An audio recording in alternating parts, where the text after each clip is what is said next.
시아버지의 손이 다시 한번 허공을 갈랐다. 딸아이의 볼에 붉은 자국이 선명히 남았고 그녀는 소리를 내지도 못한 채 주방 바닥에 주저앉아 있었다. 무릎이 꺾인 채 식탁 모서리에 부딪힌 듯 그녀의 입가에서 피가 살짝 번졌다. 감히 내 앞에서 대드냐? 며느리 주제에. 시아버지의 목소리는 분노로 떨리고 있었다. 그에게 있어 권위란 절대적이었고 며느리는 그저 조용히 말 잘 듣는 존재여야 했다. 딸은 더는 반박하지 않았다. 매번 그랬듯이 참아야 한다고 생각했다. 남편은 출근 중이었고 시어머니는 거실에서 TV 소리만 높였다. 아무도 그녀를 위해 나서지 않았다. 그 순간이었다.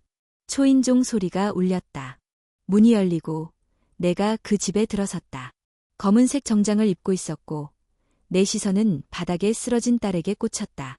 이마가 부어오르고 있었고 눈동자에는 공포가 맺혀 있었다. 시아버지가 나를 바라보며 무뚝뚝하게 말했다. 누구시오? 나는 아무 말 없이 딸을 일으켜 세웠다. 그녀의 팔을 부드럽게 감싸며 일으켜 세우는 그 순간 시아버지의 눈빛이 바뀌었다. 어딘가 낯이 익은 얼굴이었던 모양이다. 당신, 어디서 본 적이 있는 것 같은데. 나는 조용히 말했다. 본 적 없을 겁니다. 하지만 오늘 이후로 당신은 날 절대 잊지 못할 겁니다. 딸은 내 옷자락을 붙잡고 떨리는 목소리로 속삭였다. 아빠, 왜 여길? 그 한마디에 방 안의 공기가 얼어붙었다. 시아버지는 눈을 휘둥그레 떴고 시어머니는 거실에서 몸을 일으켰다. 아, 아버님이셨어요? 시어머니가 떨리는 목소리로 말했다. 나는 조용히 고개를 끄덕였다. 그래, 나는 이 아이의 아버지요. 그리고 이 아이를 상처 입힌 대가가 어떤 건지 당신들에게 직접 보여주러 왔소. 시아버지는 코웃음을 쳤다. 뭐, 아버지, 무슨 자격으로 여길 들이닥쳐. 정체를 밝히지 않은 건 내 배려였습니다. 나는 그의 말을 끊었다. 하지만 이제는 그럴 필요가 없겠군요. 당신이 누구를 건드렸는지 이제는 아셔야겠소. 나는 서류 한 장을 꺼내 테이블 위에 툭 던졌다. 그 위에는 이름이 적혀 있었다. 대한민국 법무부 장관 김도윤. 시아버지의 손이 서류를 집어들고 그의 얼굴이 점점 창백해졌다. 손이 떨리고 있었다. 시어머니는 입을 틀어막고 아무 말도 못했다. 이름이 김도윤. 설마 그 김도윤? 그는 뒷걸음질 쳤다. 나는 천천히 고개를 끄덕였다. 그래. 그동안 내 딸이 왜 한마디도 안 했는지 아오? 내가 어떤 사람인지 밝히지 않았던 건 당신들을 믿어서가 아니오. 단지 내 딸이 원했기 때문이오. 평범한 가정에서 조용히 살고 싶다고. 딸은 눈물을 흘리며 말했다. 아빠, 제발, 그냥 돌아가줘. 이건 내가 감당할게. 나는 그녀의 어깨를 붙잡고 눈을 맞췄다. 이젠 아니다. 넌 내 삶을 책임질 필요 없어. 오늘부터는 내가 나선다. 시아버지는 무릎을 꿇었다. 갑자기 태도가 바뀐 그는 손을 내리며 말했다. 제발, 한 번만 봐주십시오. 몰랐습니다. 정말 몰랐어요. 저희가 어떤 잘못을 했는지 이제야 알겠습니다. 그는 마치 자식이라도 잃을 것처럼 절박한 얼굴이었다. 나는 그의 눈을 똑바로 바라보며 말했다. 당신에게 법이 무엇인지 보여주겠소. 당신 같은 사람은 사돈이 아니라 피의자요. 그 순간 경찰 2명이 문을 열고 들어왔다. 그들은 사전에 내가 요청해 둔 인원이었다. 시아버지는 얼굴이 새파래졌다. 딸은 어리둥절해하면서 나를 바라보았다. 아빠, 정말 이렇게까지 할 필요는... 아니, 나는 단호하게 말했다. 이건 너 혼자 겪어야 할 일이 아니야. 널 위해서, 그리고 이 세상 모든 딸들을 위해서 누군가는 이런 일을 멈춰야 해. 경찰은 시아버지에게 수갑을 채웠다. 그는 고개를 숙인 채 따라 나섰고 시어머니는 주저앉아 흐느꼈다. 나는 딸의 손을 잡고 조용히 말했다. 이제 괜찮아. 내 잘못이 아니었어. 절대 아니야. 딸은 처음으로 오랜 시간 동안 느껴보지 못한 따뜻한 눈빛으로 나를 바라보았다. 그녀는 조용히 아주 작게 중얼거렸다. 아빠, 고마워. 경찰차가 골목길을 빠져나가는 것을 바라보며 딸은 긴 숨을 내쉬었다. 그녀의 손은 여전히 떨리고 있었고 나는 그 손을 꼭 잡아주었다. 거실 한켠에 주저앉은 시어머니는 아무 말도 하지 못한 채 허공을 응시하고 있었다. 집안은 조용했고 단지 벽시계 초침 소리만이 귓가를 맴돌았다. 나는 딸을 부드럽게 이끌어 안방으로 데려갔다. 그녀는 천천히 침대에 앉았고 나는 조용히 물 한 컵을 건넸다. 그녀는 마치 기계처럼 그것을 받아들고 단숨에 들이켰다. 아빠, 오늘 왜 갑자기 온 거예요? 그녀는 힘없이 물었다. 나는 잠시 생각에 잠겼다가 대답했다. 내가 보낸 문자. 아무 말도 없었지만 그 공백 속에 다 들어있었어. 딸은 눈을 감았다. 그녀는 며칠 전 나에게 단 한 줄 없는 메시지를 보냈다. 텅 빈 메시지. 아무 말도 없는. 그러나 그것이야말로 가장 큰 외침이었다. 그 사람들, 시아버지와 시어머니는 처음부터 나를 반기지 않았어.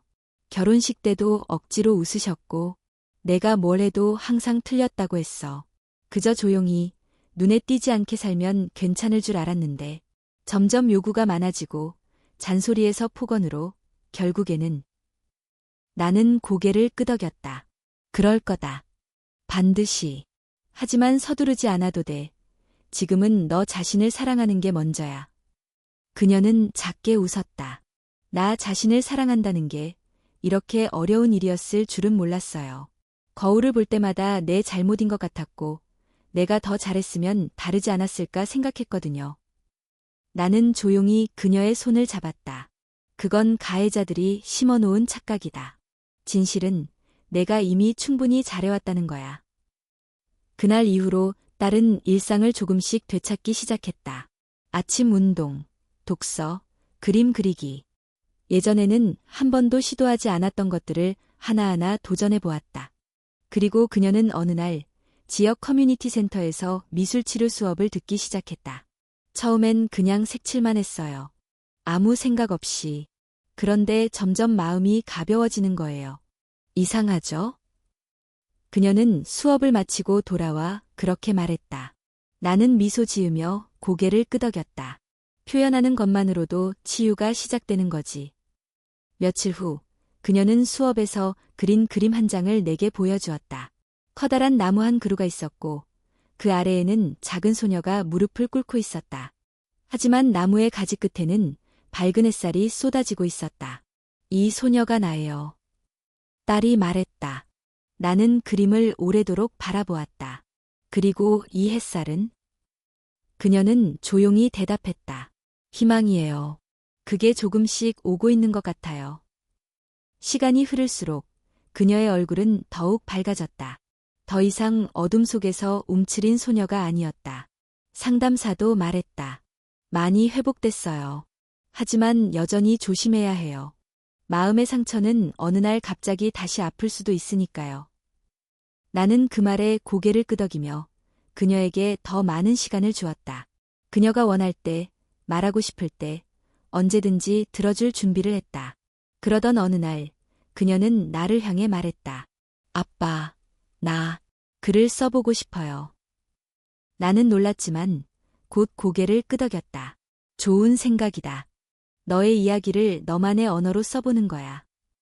그동안 겪은 일들을 말로 하기엔 너무 복잡하잖아요. 근데 글로 쓰면 정리가 되는 것 같아요.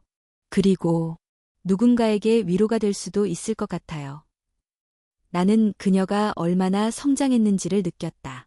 피해자에서 생존자로, 생존자에서 또 다른 사람을 위로하는 존재로. 그녀는 매일 밤 작은 노트북 앞에 앉아 글을 썼다. 처음에는 몇 줄씩 적더니 나중에는 수천 자를 한 번에 쓸 정도로 몰입했다. 그녀의 이야기에는 분노도 있었고 고통도 있었고 무엇보다 회복과 사랑이 담겨 있었다. 그녀는 그 글을 지역 여성센터에 기고했고 몇 주 후엔 반응이 쏟아졌다. 당신의 용기에 박수를 보냅니다. 당신의 글 덕분에 저도 용기를 냈어요. 그런 댓글들을 읽으며 딸은 눈물을 흘렸다. 아빠, 나 누군가에게 도움이 된 것 같아요. 나는 조용히 고개를 끄덕였다. 그래, 너는 누군가의 희망이 되고 있어. 어느 날, 그녀는 여성센터에서 강연 요청을 받았다. 자신의 이야기를 직접 사람들 앞에서 들려달라는 요청이었다. 딸은 망설였지만 나는 말했다. 그동안의 너라면 불가능했겠지. 하지만 지금의 너는 할 수 있어. 그리고 강연 당일, 딸은 조용히 무대에 올랐다. 손에는 준비한 원고가 있었고, 마이크 앞에서 그녀는 떨리는 목소리로 말을 시작했다. 저는 가정폭력의 피해자였습니다. 하지만 지금은 아닙니다. 저는 살아남았고, 다시 삶을 사랑하게 되었습니다. 그녀의 목소리는 점점 또렷해졌고, 사람들은 숨죽인 채 귀를 기울였다. 누군가는 눈물을 흘렸고, 누군가는 조용히 고개를 끄덕였다. 그날 이후 그녀의 강연은 여러 기관에서 초청을 받게 되었고, 그녀는 이제 자신만의 길을 걷기 시작했다. 나는 무대 뒤에서 조용히 그녀를 바라보았다. 그토록 작고 약해 보였던 내 딸이 지금은 누구보다 단단한 사람이 되어 있었다. 딸은 무대에서 내려와 내게 다가와 말했다. 아빠, 나 이제 괜찮아요. 진짜로. 나는 그녀를 꼭 안았다. 그녀의 어깨는 더 이상 떨리지 않았다. 그리고 나는 알았다. 그녀는 끝내 자신만의 빛을 되찾았다는 것을. 딸의 강연은 점점 더 많은 사람들에게 영향을 미쳤다. 여성센터를 시작으로 지역 방송국, 대학교 특강, 그리고 시민단체 행사까지 그녀의 이야기는 어디서든 깊은 울림을 남겼다. 그녀는 더 이상 과거의 그림자에 갇힌 피해자가 아니었다. 자신의 상처를 드러내고 그 상처를 통해 타인을 위로할 줄 아는 사람이 되었다. 나는 그런 그녀의 모습을 지켜보며 스스로에게 묻곤 했다. 나는 지금까지 정말 좋은 아버지였는가? 딸이 고통받을 동안 나는 너무 멀리 떨어져 있었고 너무 늦게 다가갔다. 물론 그녀가 원했기 때문이라고, 그저 딸의 자율성을 존중한 것이라고 스스로를 위로해봤지만 사실은 알고 있었다. 나는 두려웠고 나도 모르게 거리를 두고 있었다는 것을. 그런 내 마음을 아는 듯 어느 날 딸이 불쑥 말했다. 아빠, 있잖아요. 나 어릴 때 생각보다 아빠가 무섭다고 느꼈어요. 나는 멍하니 그녀를 바라봤다. 예상치 못한 고백이었다. 항상 바빴고 항상 딱딱했고 뭔가 말 붙이기 어려운 사람이었어요. 근데 요즘은 달라요. 이제는 진짜 아빠랑 이야기를 나누는 느낌이에요. 나는 조용히 고개를 숙였다. 그래, 그 말 고맙다. 내가 너한테 그런 존재였다는 거 미안하다. 그녀는 웃으며 고개를 저었다. 그때는 나도 어렸고 지금 생각하면 아빠도 나름대로 최선을 다했던 것 같아요. 우리 둘 다 이제야 서로를 제대로 알아가는 중인 거죠. 그 말은 내 가슴 깊은 곳에 오래도록 남았다. 딸과 나 사이에 있었던 미묘한 거리감, 말로 하지 않아도 느껴졌던 어색함과 조심스러움은 시간이 지나며 조금씩 사라지고 있었다. 어느 날 딸이 내게 말했다. 아빠, 혹시 같이 여행 갈래요? 나는 잠시 놀랐지만 곧 웃으며 대답했다. 좋지. 어디든. 그녀는 수줍게 말했다. 어릴 때 아빠랑 바닷가에 간 기억이 있어요. 그때 나 조개 껍질 줍던 거 기억나요? 나는 기억을 더듬으며 고개를 끄덕였다. 기억나. 너 그때 빨간 모자 쓰고 있었지. 맞아요. 그때 이후로 한 번도 같이 여행 안 갔잖아요. 우리는 몇 주 뒤 조용한 해안 마을로 여행을 떠났다. 바닷바람이 시원하게 불고 파도 소리는 마음을 씻어내듯 잔잔했다. 딸은 해변을 맨발로 걷다가 갑자기 고개를 숙여 조개 껍질을 주었다. 이건 나중에 책상 위에 둘래요. 내가 다시 시작한 날의 기념으로. 나는 그녀의 옆에서 조용히 걷기만 했다. 말없이도 충분히 전해지는 감정이 있었다. 바다는 변함없이 파도를 보내고 있었고 우리는 마치 아주 오래된 약속을 다시 이행하는 기분이었다. 여행을 다녀온 뒤 딸은 자전적인 에세이 출간 제안을 받았다. 처음에는 망설였지만 그녀는 곧 결심을 굳혔다. 책의 제목은 그녀가 처음 상담센터에서 그렸던 그림의 제목과 같았다. 햇살이 닿는 곳까지. 출간 작업은 순조로웠고 그녀는 글을 조금씩 다듬어 나갔다. 나는 원고를 읽으며 몇 번이고 눈물을 흘렸다. 그 안에는 그녀의 고통뿐 아니라 나와의 관계, 가족에 대한 복잡한 감정, 그리고 용서에 대한 진심이 담겨 있었다. 책은 출간되자마자 큰 반향을 일으켰다. 단순한 자서전이 아닌 수많은 여성들이 공감할 수 있는 이야기였기 때문이다. 사람들은 그녀의 솔직함에 감동했고 무엇보다도 끝까지 희망을 놓지 않은 모습에 깊이 위로받았다. 책을 낸 이후로 그녀는 더 바빠졌다. 방송 출연 요청이 들어왔고 인터뷰 일정이 줄줄이 잡혔다. 나는 걱정스러워 물었다. 너무 무리하지 마라. 쉬어가도 괜찮다. 그녀는 웃으며 말했다. 이제야 비로소 내 목소리를 낼 수 있게 됐는데 멈추고 싶지 않아요. 괜찮아요, 아빠. 이번엔 나 자신을 위해서 하는 거니까. 나는 그녀의 말에 더 이상 어떤 걱정도 하지 않기로 했다. 대신 묵묵히 응원해주는 아버지가 되기로 결심했다. 어느 날 그녀가 무대에서 강연을 마치고 돌아오는 길에 말했다. 아빠, 오늘 강연에 그분이 왔었어요. 나는 누구를 말하는지 곧바로 알 수 있었다. 그녀의 전남편이었다. 조용히 뒤에서 듣고 그냥 돌아갔다고 해요. 주최자에게도 인사 없이. 나는 묻지 않았다. 어떤 감정이 들었는지, 무슨 생각을 했는지. 대신 그녀가 꺼낸 이야기를 조용히 들어주었다. 솔직히 말하면 아직 그 사람을 완전히 미워하지는 못해요. 이상하죠? 나는 고개를 저었다. 사람 마음이란 그런 거야. 미움과 그리움, 원망과 연민은 동시에 존재할 수 있어. 그게 너를 약하게 만드는 게 아니라 오히려 더 단단하게 만들지. 그녀는 조용히 나를 바라보다가 고개를 끄덕였다. 고마워요, 아빠. 그리고 그녀는 덧붙였다. 아마 평생 그 기억은 완전히 사라지진 않을 거예요. 하지만 이제는 그 기억에 끌려가지 않아요. 내가 기억을 끌고 가는 거예요. 그 말은 오랫동안 내 가슴 속에 남았다. 너무나도 강하고 아름다운 말이었다. 내 딸은 그렇게 상처를 지닌 채로 더 빛나는 사람이 되어가고 있었다. 그날 밤 우리는 함께 저녁을 먹으며 소소한 이야기를 나눴다. 요즘 읽은 책 이야기, 맛있는 음식 이야기, 그리고 다시 가고 싶은 바닷가 이야기. 그 평범한 대화가 우리 사이를 더 가깝게 만들어주었다. 나는 이제 안다. 회복은 한순간에 이루어지는 것이 아니란 걸. 그것은 수많은 작은 선택과 용기, 그리고 누군가의 따뜻한 손길을 통해 이루어지는 여정이라는 것을. 그리고 그 여정 속에서 우리는 서로를 더 깊이 이해하게 되었고, 비로소 진짜 가족이 되어가고 있었다. 가을의 공기가 부드럽게 불어오던 어느 오후, 딸은 조용히 앉아 책상 앞에 무언가를 적고 있었다. 그녀의 손끝은 한 글자에 온 마음을 실은 듯 섬세하게 움직였고, 그 옆엔 두툼한 서류 봉투 하나가 놓여 있었다. 나는 그녀가 쓰는 것을 방해하지 않기 위해 조용히 창가에 앉아 책을 들었다. 그러나 책의 내용은 눈에 들어오지 않았다.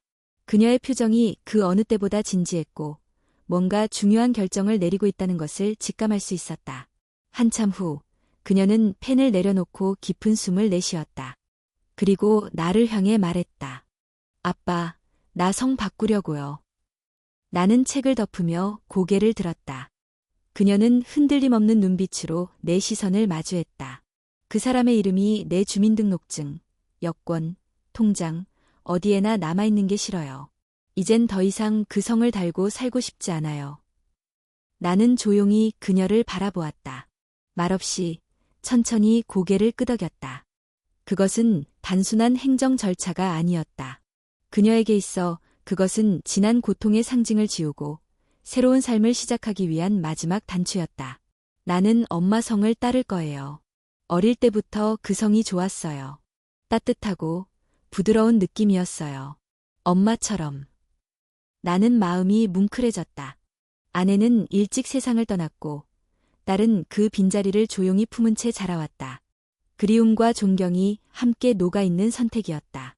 며칠 후 딸은 법원에 이름 변경 신청서를 제출했다. 담당 직원은 잠시 놀란 눈치였다. 이유란 항목에 가정폭력으로 인한 심리적 고통의 해소라고 쓰여 있었기 때문이다. 심사를 위한 면담에서 판사는 조용히 묻고 딸은 조용히 대답했다. 담담하게, 그러나 단호하게.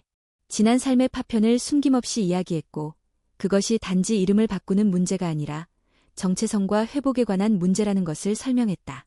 며칠 후 결정문이 도착했다. 허가. 이제 그녀는 새로운 이름을 갖게 되었다. 그것은 새로운 시작의 상징이자 과거로부터의 완전한 독립이었다. 그날 저녁 우리는 조용히 식사를 했다. 평소보다 말이 적은 그녀에게 내가 먼저 물었다. 기분이 어때? 그녀는 숟가락을 내려놓고 말했다. 기분이 묘해요. 마치 내 안에 오래된 벽돌을 하나씩 걷어낸 느낌이에요. 무겁던 게 조금 가벼워졌어요. 나는 웃으며 고개를 끄덕였다.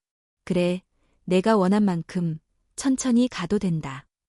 며칠 후 그녀는 새 이름으로 된 신분증을 받았다. 카드를 손에 들고 오랫동안 들여다보다가 조용히 말했다. 이게 바로 나예요. 내가 만든, 내가 선택한 나. 그 말 속엔 무게와 자유가 동시에 담겨 있었다. 과거는 더 이상 그녀를 정의하지 않았다. 이름은 그녀의 것이 되었고 인생 역시 마찬가지였다. 그녀는 그 이야기를 새로운 강연에서 꺼냈다. 이름을 바꾼 사연과 그 상징성을 이야기하자 청중들은 더욱 진한 공감과 응원을 보냈다.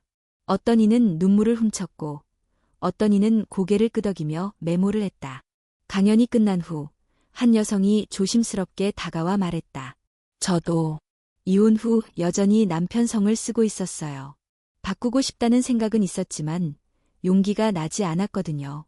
근데 오늘 이야기 듣고 나니까 저도 해볼 수 있을 것 같아요. 딸은 그 여성의 손을 꼭 잡고 조용히 웃으며 말했다. 혼자였으면 저도 못했을 거예요. 저에겐 저를 믿어주는 가족이 있었거든요. 그녀의 말에 내 가슴이 울컥했다. 내가 한 일은 그리 대단한 것이 아니었다. 다만 그녀 옆에 있었을 뿐인데 그것만으로도 그녀는 다시 일어설 수 있었다. 그날 밤 딸은 오래간만에 엄마의 사진을 꺼냈다. 액자에 담긴 사진 속 웃고 있는 젊은 여인의 얼굴을 보며 그녀는 말했다. 엄마, 나 이제 엄마 성으로 살 거야. 아마 엄마가 봐도 좋아했겠지? 나는 사진을 함께 바라보며 고개를 끄덕였다. 그럼 아주 많이 자랑스러워하셨을 거야. 우리는 사진 앞에서 조용히 두 손을 모았다. 슬픔보다는 감사의 마음이 컸고 그동안 잃어버렸던 것들이 천천히 돌아오고 있다는 걸 느낄 수 있었다. 며칠 후 딸은 에세이의 후속편을 쓰기 시작했다. 이번엔 단순한 생존기의 연장이 아닌 새로 얻은 나의 이름과 삶을 주제로 한 글이었다. 그녀는 원고의 첫 문장에 이렇게 썼다. 나는 더 이상 과거의 이름으로 불리지 않는다. 나는 다시 태어났고 다시 나를 부른다. 그 글을 처음 읽었을 때 나는 무언가가 가슴속에서 무너졌다. 그리고 그 빈자리에 따뜻한 빛이 들어오는 것을 느꼈다. 치유는 그렇게 조용히 그러나 확실하게 우리 곁에 찾아오고 있었다. 그날 밤 우리는 함께 산책을 나섰다. 달빛이 부드럽게 내려앉은 골목길을 걸으며 딸은 갑자기 말했다. 아빠, 이제 정말 괜찮아요. 예전처럼 돌아갈 수는 없겠지만 예전보다 더 나아질 수는 있을 것 같아요. 나는 조용히 그녀의 어깨에 손을 얹었다. 그래, 넌 이미 돌아온 게 아니라 훨씬 더 멀리 온 거야. 그리고 앞으로도 그렇게 걸어가면 돼. 딸은 하늘을 바라보며 작게 웃었다. 이름 하나 바꿨을 뿐인데 세상이 다르게 보이네요. 바람도, 사람도, 그리고 나 자신도. 나는 그 말에 고개를 끄덕이며 함께 별이 흐르는 밤하늘을 올려다보았다. 그 순간 나는 알았다. 이 딸의 삶은 이제 과거가 아니라 앞으로 펼쳐질 내일을 중심으로 써내려가고 있다는 것을. 겨울이 오기 전 딸은 강연 활동을 잠시 멈췄다. 연말이 다가오면서 휴식이 필요하다는 것을 스스로 인정했고 나는 그 결정을 전적으로 지지했다. 몇 달 동안 그녀는 숨가쁘게 달려왔고 이제는 자신을 돌보는 시간이 필요했다. 아빠, 요즘은 아무것도 안 하고 있는 게 좋아요. 그녀는 따뜻한 담요를 덮고 창밖을 바라보며 말했다. 밖은 서서히 낙엽이 떨어지고 있었고 나무들은 긴 침묵을 준비하듯 가지를 정리하고 있었다. 나는 조용히 그녀의 옆에 앉아 책을 들고 있었다. 그래도 글은 계속 쓰고 있지? 내가 조심스럽게 물었다. 그녀는 고개를 끄덕였다. 응. 근데 이젠 다른 걸 써보고 싶어요. 내 이야기 말고 누군가의 이야기를요. 작고 평범하지만 소중한 사람들에 대한 이야기.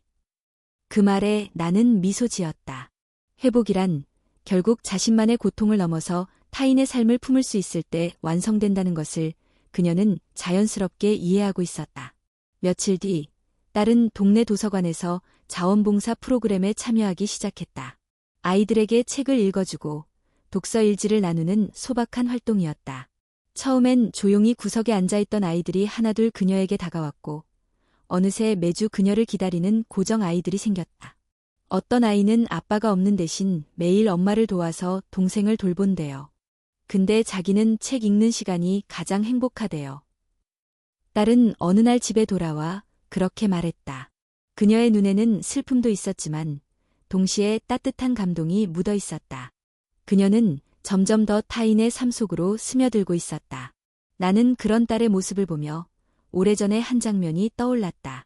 아내가 세상을 떠난 뒤 혼자 아이를 키우겠다고 결심했던 날, 서툴고 어설펐지만 최선을 다해 딸을 지켰고 그 아이가 지금은 누군가의 위로가 되어준다는 사실에 마음이 먹먹해졌다. 어느 날 딸이 나를 불렀다. 아빠, 나 다시 공부해볼까 해요. 심리학이나 사회복지 같은 걸로요. 그냥 막연한 생각은 아니에요. 준비해서 정식으로 상담사 자격증을 따고 싶어요. 나는 놀라지 않았다.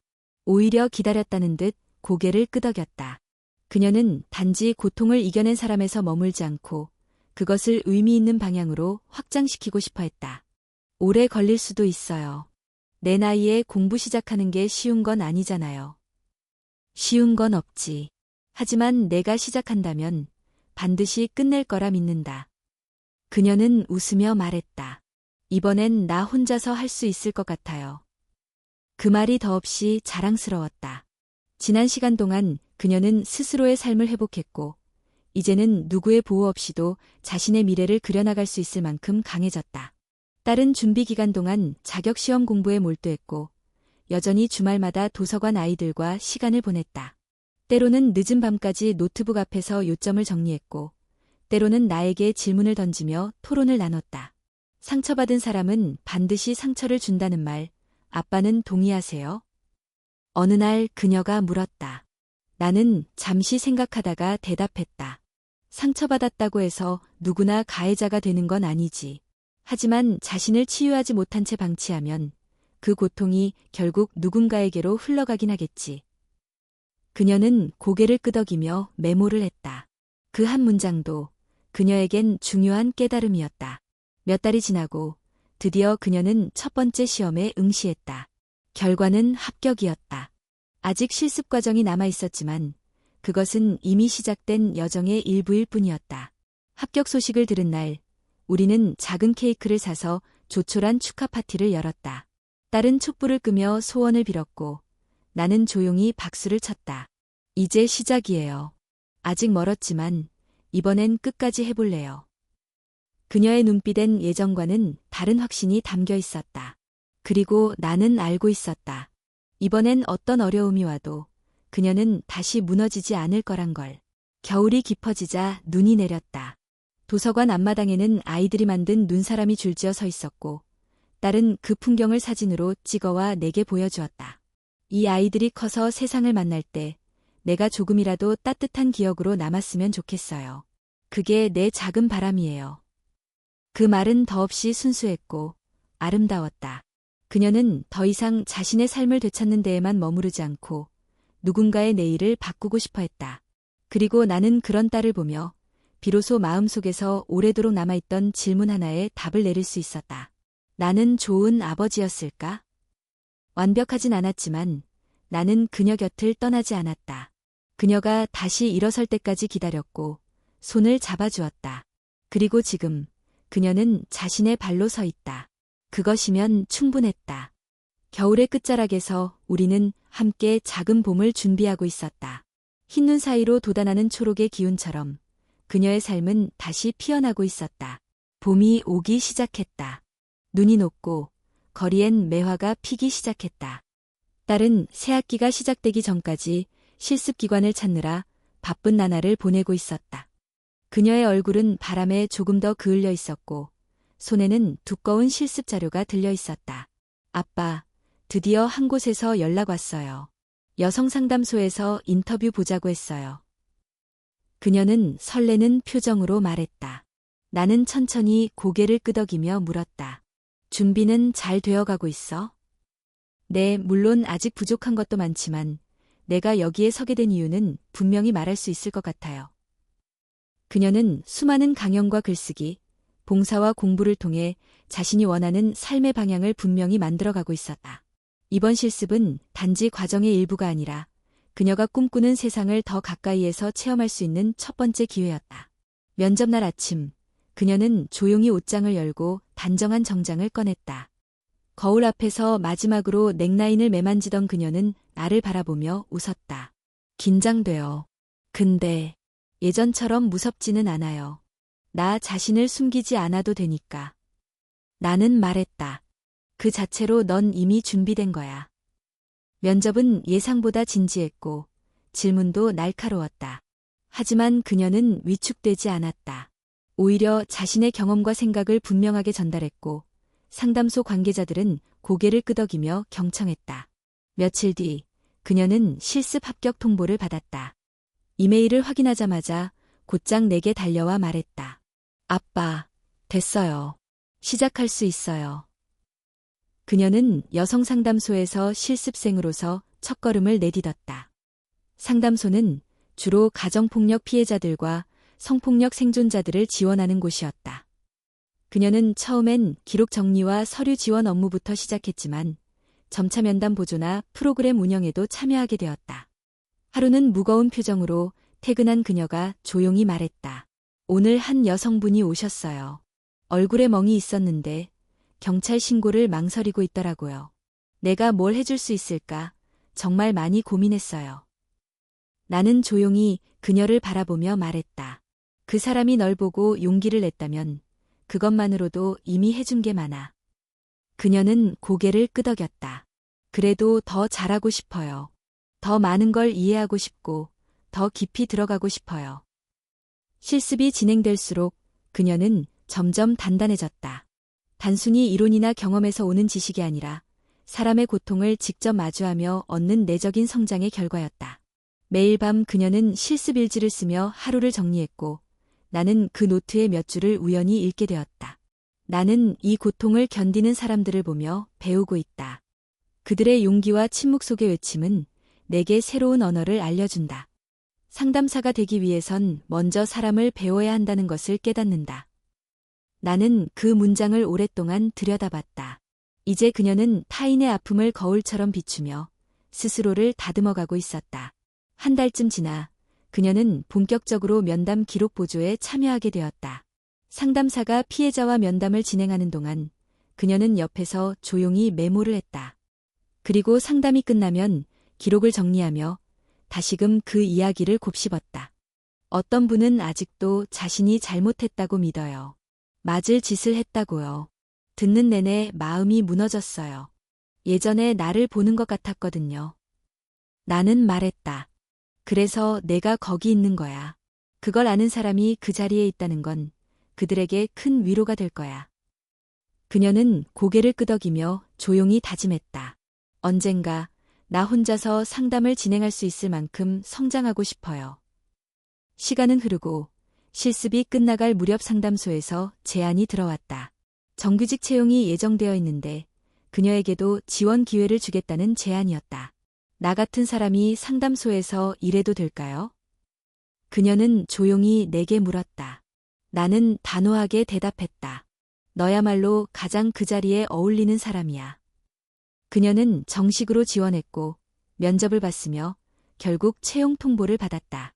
실습생에서 상담소 직원으로 그녀의 인생은 다시 한번 새로운 단계를 맞이하고 있었다. 채용 확정 통보를 받은 날, 그녀는 나와 함께 식탁에 마주 앉아 조용히 말했다. 아빠, 나 이제 정말 나다운 삶을 사는 것 같아요. 더 이상 누군가의 기대에 맞추려고 애쓰지 않고, 나를 숨기지 않고. 그녀는 과거를 부정하지 않았다. 오히려 그것을 품고 살아가는 법을 배웠고, 그것이 지금의 그녀를 만든 것이다. 내가 상담사가 될 수 있었던 건 나 자신을 용서했기 때문이에요. 다른 사람을 이해하려면 먼저 나를 인정해야 하더라고요.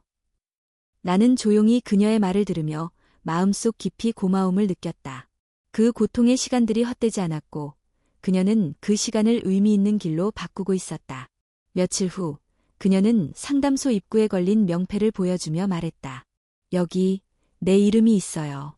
새 이름으로 된 진짜 내 자리. 그녀의 목소리는 떨리지 않았고 눈빛은 흔들림 없이 빛나고 있었다. 나는 그녀의 손을 잡고 조용히 말했다. 이제 넌 누구의 그림자도 아닌 너 자신으로 선 사람이야. 그녀는 고개를 끄덕이며 작게 대답했다. 그래요. 이제는 내 삶을 내 이름으로 살아갈 거예요. 상담소에서의 첫 업무는 생각보다 복잡하고 섬세했다. 이제 정식 직원이 된 딸은 단순한 보조 역할을 넘어 실제 상담 일정과 회의에 참여하게 되었다. 그녀는 매일 아침 출근하며 말했다. 어제보다 조금 더 깊이 들여다볼 수 있게 됐어요. 사람의 마음을 읽는다는 게 얼마나 어려운 일인지 매일 느껴요. 그녀는 누군가의 고통 앞에서 조심스럽게 말했고 감정에 치우치지 않되 무관심하지 않았다. 그것은 분명 짧은 교육으로 배운 것이 아니라 지난 시간의 고통과 회복에서 얻어진 본능에 가까웠다. 어느 날 상담소에서는 내부 워크숍이 열렸다. 직원 각자가 자신의 경험을 나누고 조직의 방향성에 대해 고민하는 자리였다. 워크숍 말미, 딸에게도 이야기를 나눌 시간이 주어졌다. 그녀는 잠시 말없이 서 있었다. 모두의 시선이 모였지만 그녀는 전혀 흔들리지 않았다. 오히려 조용하고 단단한 목소리로 천천히 입을 열었다. 저는 이 자리에 오기까지 오랜 시간이 걸렸습니다. 그 시간은 상처와 분노, 수치심으로 가득했지만 동시에 제 안에 있던 목소리를 찾는 시간이기도 했습니다. 사람들은 숨을 죽인 채 그녀의 이야기를 들었다. 이제 저는 제가 받은 상처를 숨기지 않습니다. 그건 제가 약해서 생긴 게 아니라 그저 그 시간을 살아냈기 때문입니다. 저는 오늘도 그 기억과 함께 일합니다. 누군가가 같은 고통을 반복하지 않도록. 그녀의 말은 단순한 고백이 아니었다. 그것은 선언이었다. 더 이상 두려움 속에 숨지 않겠다는, 그리고 자신이 누군가의 두려움을 밝히는 빛이 되겠다는. 워크숍이 끝난 뒤 몇몇 동료들이 다가와 그녀에게 말했다. 당신의 이야기를 듣고 나니까 내가 왜 이 일을 시작했는지 다시 떠올릴 수 있었어요. 솔직한 말에 많은 용기를 얻었어요. 고맙습니다. 그녀는 고개를 숙이며 겸손하게 인사를 했지만 나는 알았다. 그 자리에 선 그녀는 더 이상 과거에 머물러 있는 사람이 아니었다. 그녀는 지금 현재를 이끌어가는 사람이었다. 상담소에서의 시간은 빠르게 흘렀다. 딸은 자신의 상담 일지뿐 아니라 프로그램 기획에도 참여하게 되었다.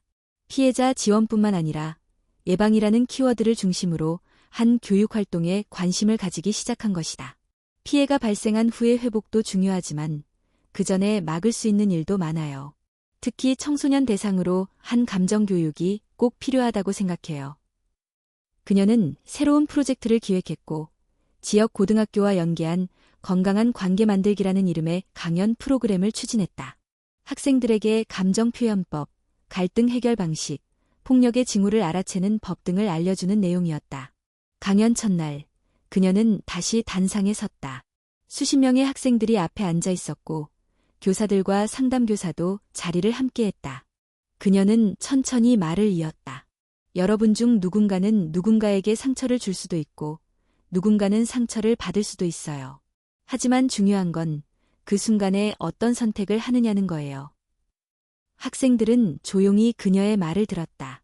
일부는 고개를 끄덕였고 어떤 학생은 조용히 눈물을 훔쳤다.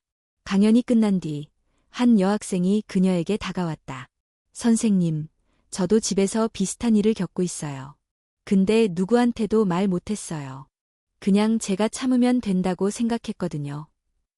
딸은 그 학생의 손을 잡고 조용히 말했다. 지금 말해줘서 고마워요. 이건 당신 잘못이 아니에요. 절대. 그날 저녁, 딸은 늦게 돌아왔다. 얼굴에는 피곤함이 묻어 있었지만 눈빛은 맑았다. 오늘 정말 많은 걸 느꼈어요. 아이들이 겪는 문제는 우리가 생각하는 것보다 훨씬 복잡하고 누구 하나라도 무너지기 전에 붙잡아주는 사람이 필요해요. 나는 고개를 끄덕이며 말했다. 그리고 너는 그걸 해내고 있어. 지금도. 그녀는 조용히 내 옆에 앉아 나지막이 말했다. 가끔은 내가 겪은 일들이 결국 이런 걸 위해 있었던 게 아닐까 싶어요. 누군가는 불행이라 말하겠지만 나는 이제 그 시간을 다르게 보게 됐어요. 그녀는 자신이 받은 고통을 저주하지 않았다. 그것을 무기 삼지 않았고 반대로 방패로도 삼지 않았다. 그저 그것을 삶의 일부로 받아들이고 그 경험을 타인의 삶에 연결해 나가고 있었다. 며칠 뒤 지역 신문사에서 그녀에게 인터뷰 요청이 들어왔다. 그녀가 운영한 청소년 예방 프로그램이 효과적이었다는 평가가 내려지면서였다. 인터뷰 기사는 예상보다 빠르게 퍼졌고 다른 지역의 상담소에서도 그녀에게 자문을 요청하기 시작했다. 딸은 잠시 고민 끝에 상담소의 협조를 받아 자체적인 강연 콘텐츠를 제작하기 시작했다. 학교, 지역단체, 공공기관을 돌며 순회 강연을 하겠다는 계획이었다. 나는 말했다. 이제 너 혼자만의 이야기가 아니라 모두의 이야기로 확장되고 있구나. 그녀는 고개를 끄덕이며 대답했다. 처음엔 나 하나만 살고 싶어서 시작한 일이었는데 이제는 누군가의 삶을 살릴 수 있다는 확신이 생겼어요. 그녀는 고통 속에서 태어난 목소리를 키워 세상과 연결했고 이제 그 목소리는 하나의 물결처럼 번져가고 있었다. 그리고 나는 깨달았다. 한 사람의 회복은 그 자체로 끝나는 것이 아니라 또 다른 사람의 시작이 될 수 있다는 걸. 그날 밤 그녀는 창문을 열고 밤하늘을 바라보며 조용히 말했다. 아빠, 나 정말 괜찮아요. 이번에는 진심이에요. 나는 그녀의 말을 듣고 아무 말 없이 고개를 끄덕였다. 그 무엇보다 깊고 단단한 그 한마디가 이 모든 여정을 완성하고 있었다. 순회 강연이 시작되자 딸의 일정은 눈코 뜰 새 없이 바빠졌다. 평일에는 상담소 업무를 병행했고 주말마다 다른 지역으로 이동해 청소년, 교사, 부모들을 대상으로 강연을 이어갔다. 피곤했지만 그녀는 지치지 않았다. 아니, 지쳐도 멈추지 않았다. 한 명이라도, 단 한 명이라도 내 이야기를 듣고 자기 삶을 다시 돌아보게 된다면 그걸로 충분하니까요. 딸은 그렇게 말했지만 나는 그녀의 얼굴에 점점 드리우는 피로의 그림자를 보지 않을 수 없었다. 그동안 한 번도 쉬겠다는 말을 하지 않았던 그녀가 어느 날 문득 말했다. 아빠, 당분간 강연은 잠시 쉬려고요. 나는 놀라지 않았다. 오히려 그 결정을 반가워했다. 그녀는 자신의 한계를 인정할 만큼 성장해 있었고 자신의 리듬을 지킬 줄 아는 사람이 되어 있었다. 그녀는 다시 상담소로 중심을 옮겼다. 현장에서의 깊은 경험을 기반으로 내부 시스템 개선에 참여하고 후배 상담사들을 위한 교육 자료를 만들기 시작했다. 그러던 어느 날 상담소로 한 통의 편지가 도착했다. 고등학생 여학생이 보낸 손편지였다. 몇 달 전 강연을 들었던 아이였다. 선생님, 그날 이후로 저는 일기를 쓰기 시작했어요. 그리고 처음으로 친구에게 제 집 이야기를 했어요. 아직은 무섭지만 숨지 않으려고요. 제 이야기를 들어줘서 고마워요. 딸은 편지를 조용히 읽고 아무 말 없이 책상 위에 올려두었다. 그러나 나는 알 수 있었다. 그 짧은 몇 줄의 문장이 그녀에게 얼마나 큰 의미였는지. 그날 밤 딸은 나와 함께 마당에 나가 조용히 차를 마셨다. 봄의 끝자락이었고 밤 공기엔 여름의 기운이 스며들고 있었다. 아빠, 나 이제 알 것 같아요. 내가 왜 여기까지 왔는지. 그녀는 먼 곳을 바라보며 말을 이었다. 내가 겪은 고통은 내 인생을 부수기 위해 온 게 아니었어요. 오히려 그 고통이 없었다면 지금의 나는 없었을 거예요. 나는 조용히 그녀의 말을 들었다. 그 안에는 분노도, 슬픔도, 연민도 없었다. 오직 깊은 통찰과 고요한 수용만이 담겨 있었다. 상담을 하다 보면요, 자기를 못 믿는 사람들이 많아요. 다들 나는 아무것도 못해라고 말해요. 근데 사실 그 마음속 깊은 곳에는 아주 조용한 힘이 숨어 있어요. 그걸 꺼내주는 게 제 일이더라고요. 그녀는 자신의 과거를 넘어 이제는 타인의 내면까지 들여다보는 눈을 갖게 되었다. 나는 그녀가 걸어온 길이 결코 짧지 않았음을 다시금 실감했다. 며칠 후 상담소 내부 회의에서 하나의 제안이 나왔다. 딸에게 상담소 부소장직을 제안하겠다는 내용이었다. 행정적 책임도 늘어나고 리더십도 필요했지만 조직의 방향을 더 깊이 관여할 수 있는 자리였다. 아빠, 나 고민돼요. 나한테 그런 자리가 맞을까 싶어서요. 그녀는 이전보다 훨씬 조심스럽게 깊은 책임감 속에서 질문하고 있었다. 너는 이미 충분히 준비되어 있어. 사람을 이해할 줄 알고, 조직을 읽을 줄 알고, 무엇보다 그 자리를 욕심내지 않는 사람이니까. 며칠의 고민 끝에 그녀는 수락했고, 상담소는 공식 발표를 했다. 부소장으로서의 첫 회의에서 그녀는 이렇게 말했다. 이곳은 단지 피해자들이 오는 공간이 아니라 다시 삶을 배우는 공간입니다. 그리고 우리는 그 과정을 조용히 지켜보며 함께 걷는 사람들입니다. 그녀는 단순히 역할을 수행하는 것이 아니라 공동체의 철학을 만들어가고 있었다. 이제 그녀는 나를 넘어 우리를 생각하는 사람이 되어 있었다. 그 무렵, 딸은 다시 글을 쓰기 시작했다. 이번에는 일기나 에세이가 아니라 본격적인 책이었다. 제목은 아직 정하지 않았지만 상담 현장의 이야기와 실제 사례를 담은 책이었다. 이건 나 혼자만의 이야기가 아니에요. 이건 우리가 함께 걸어온 길에 대한 기록이에요. 출판사는 이미 관심을 보였고 그녀는 글을 쓰는데 온 마음을 쏟고 있었다. 그리고 매일 밤 노트북 앞에 앉아 조용히 타자를 두드리며 자신과 타인의 삶을 섬세하게 풀어갔다. 어느 날 나는 그녀에게 물었다. 이 책은 누구에게 가장 먼저 보여주고 싶어? 딸은 한참을 생각하다가 말했다. 엄마요. 엄마가 살아계셨다면 내가 어떻게 살아왔는지, 지금 어떤 일을 하고 있는지 꼭 보여드리고 싶어요. 그 말에 나는 잠시 말문이 막혔다. 하지만 곧 미소 지으며 대답했다. 내가 어떻게 살아왔는지 분명히 다 보고 계실 거야. 그녀는 고개를 끄덕이며 말했다. 맞아요. 그래서 더 열심히 살아야겠다는 생각이 들어요. 엄마가 자랑스러워할 수 있게.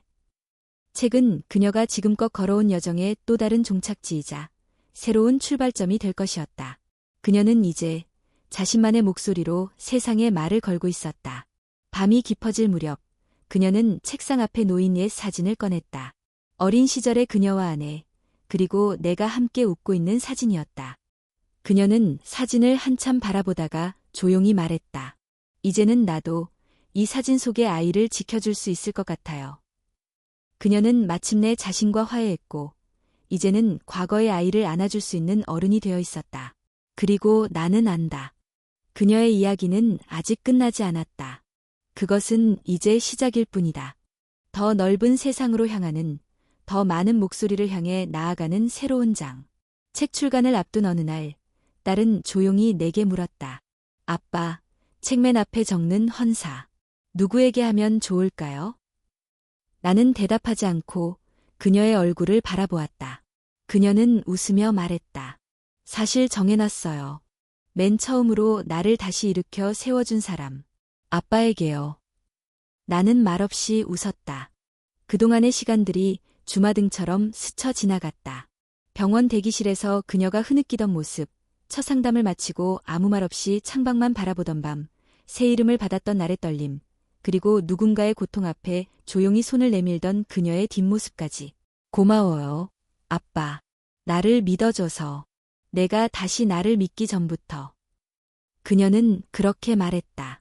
며칠 뒤 출판사로부터 최종 교정본이 도착했다. 표지는 그녀가 직접 선택한 연한 하늘색 바탕에 조용히 피어오르는 흰 들꽃 한 송이가 그려져 있었다. 책 제목은 단순하고 진심이었다. 다시 나를 부르는 날. 책이 출간되자 독자들의 반응은 뜨거웠다. 전문적인 상담 내용을 다루면서도 따뜻한 이야기로 풀어낸 그녀의 문장은 많은 이들에게 위로가 되었다. 온라인 서점 리뷰에는 수백 개의 댓글이 달렸다. 읽는 내내 울었습니다. 나도 다시 나를 부르고 싶어졌어요. 이 책은 상담서가 아니라 인생의 지도입니다. 방향을 잃었을 때 꺼내 읽고 싶어요. 작가님이 어떤 삶을 살아왔는지, 그리고 어떻게 그 삶을 바꿨는지 모든 페이지에서 느껴졌어요. 딸은 그런 반응 하나하나에 감동했다. 단지 잘 쓰인 책이 아니라 누군가의 마음에 닿았다는 그 사실이 그녀를 가장 기쁘게 했다. 출간 후 인터뷰 요청이 이어졌고 한 방송국에서 그녀의 삶을 다룬 다큐멘터리 제작을 제안했다. 처음엔 망설였지만 딸은 결국 허락했다. 이유는 단순했다. 내가 얼굴을 드러내는 게 누군가에겐 용기를 줄 수도 있을 것 같아서요. 촬영은 몇 주에 걸쳐 진행되었다. 그녀의 어린 시절부터 상담소에서의 일상, 강연 현장, 그리고 집에서 아버지와 함께 보내는 소박한 저녁까지. 다큐멘터리의 마지막 장면은 그녀가 새로 개설한 상담사 교육 강의에서 촬영되었다. 그녀는 강단 앞에 서서 조용히 말을 이었다. 상담사는 완벽한 사람이 될 필요가 없습니다. 다만 진심으로 듣고 함께 걸어줄 수 있는 사람이면 됩니다.